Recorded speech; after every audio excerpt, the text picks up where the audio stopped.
នេះគឺជាវីដេអូអេពីសូតទី2នៅរដូវកាលបៃតងពីទឹកដីអង្គរនៃខេត្តសៀមរាបសម្រាប់វីដេអូនេះផងដែរគឺជាថ្ងៃទី2នៃការដើរលេងរបស់ពួកយើងហើយយើងបានផ្លាស់ប្ដូរកន្លែងហូបបាយហើយនឹងបានចេញទៅប្រាសាទបាគងហ្នឹងគឺពួកយើងចូលហូបមច្ឆាម្នាក់មួយកែវរួចបានយើងដើរលេងបន្តទៀតហើយពួកយើងបានទៅប្រាសាទបាគងភ្លាមពួកយើងបានមើលក្បូរក្បាច់រចនារបស់បុព្វបុរស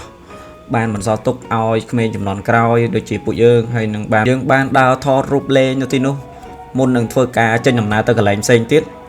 ព្រោះដោយសារយើងមានគោលដៅទៅដើរលេងនៅកន្លែងផ្សេងចេញពីប្រាសាទបាគងគឺយើងបានធ្វើដំណើរទៅជិះទូកកំសាន្តលេងតាមគង្គាអីចឹងណានៅទន្លេសាបនិយាយរួមទេសភាពតាមផ្លូវទៅមុនទៅដល់ទន្លេសាបគឺអែមមែនទែនបងប្អូនដូចតែបានឃើញអញ្ចឹងណា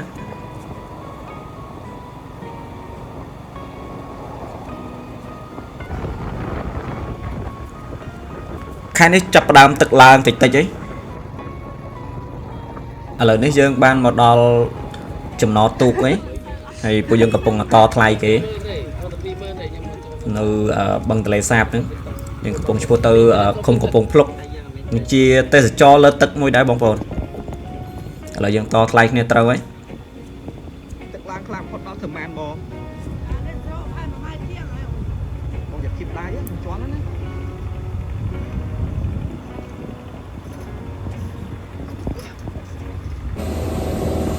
នេះយើងចាប់ផ្ដើមចេញទៅហើយ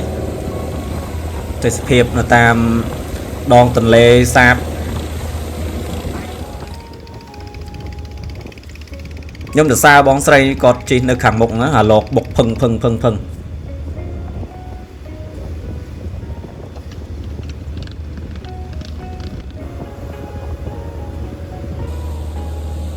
ិយាយរួមទៅបើយើងមើលទៅដូចសមុទ្រទឹកសាបចឹងបងប្អូនធំមែនតើមើលអត់ចង់ឃើញកោះត្រើយទេ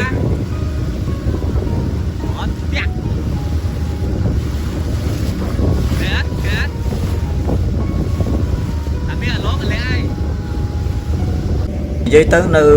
ទន្លេសាបនេះមានផ្ទះអ្នកភូមិច្រើនហើយមានលក់ម្ហូបអាហារមានភោជនីយដ្ឋានលក់សឹងគ្រប់មុខហើយមានមន្ទីរពេទ្យមានសាលារៀនមានប៉ុស្តិ៍ប៉ូលីសមានគ្រប់សពអីបើមើលទៅសេវាសុខាភិបាលអីគឺមានអស់ហើយនិយាយទៅគឺមានគ្រប់សពដូចតែយើងនៅលើកោកដែរទេបើទៅ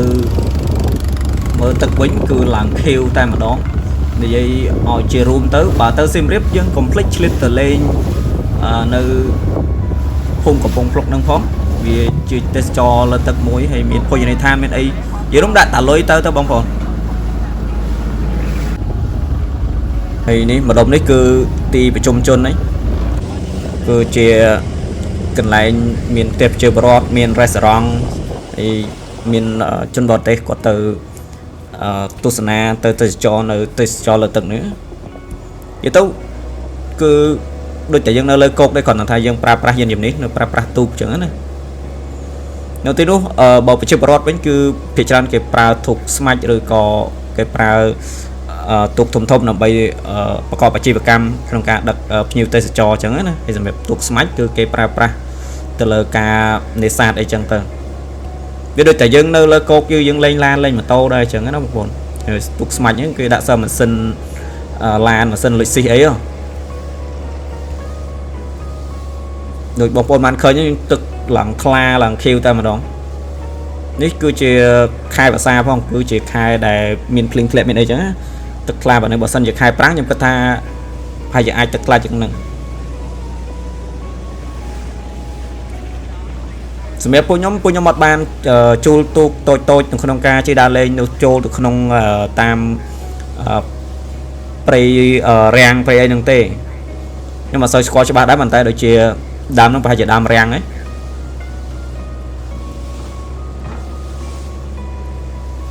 សម្រាប់យើងអត់ចង់ជួលទូកក៏បានដែរយើងអាចទិញសមុទ្រគេជិះទូកធំអីចឹងណា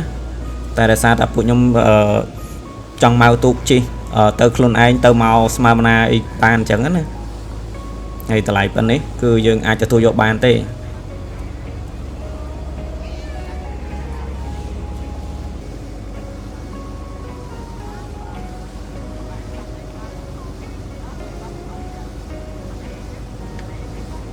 នេះឥឡូវ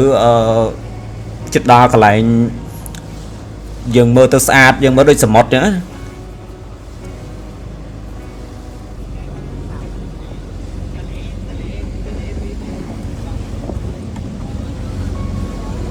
វាសំណាងដែរពេលខ្ញុំទៅហ្នឹងគឺមេឃស្រឡះល្អអត់មានភ្លៀងធ្លាក់ទេហើយក៏អត់មានអ៊ូអាប់អីដែរ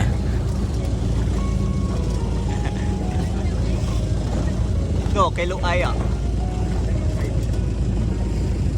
ត់មកមានដូងមានអីដែរចង់ផឹកដូងអត់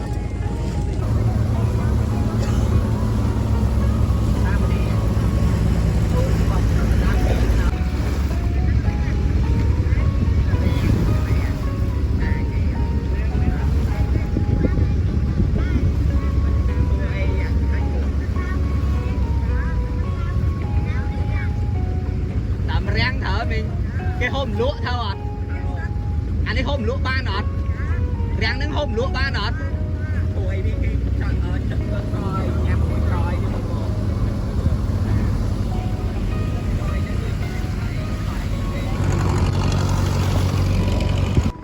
thề trứng dân lọt trong anh mệt rồi còn mau hỏi trăng chứ thề đồ chi tao đồ nó khô mà ở chơi chơi kia hai kia nhung cột ọt chi tục tôi thế chẳng còn phải chi tục thông xem đẹp chi tục na rồi có một tết phép nó tam đòn tờ lệ sạp nữa thì co tập màu vinh màu là dân chấp đam tập màu vinh ấy bộ để san tai viện là nghề đai bộ ngày nít đa lần bạch bài ấy lợi dân mà đo chấm nó tục vinh ấy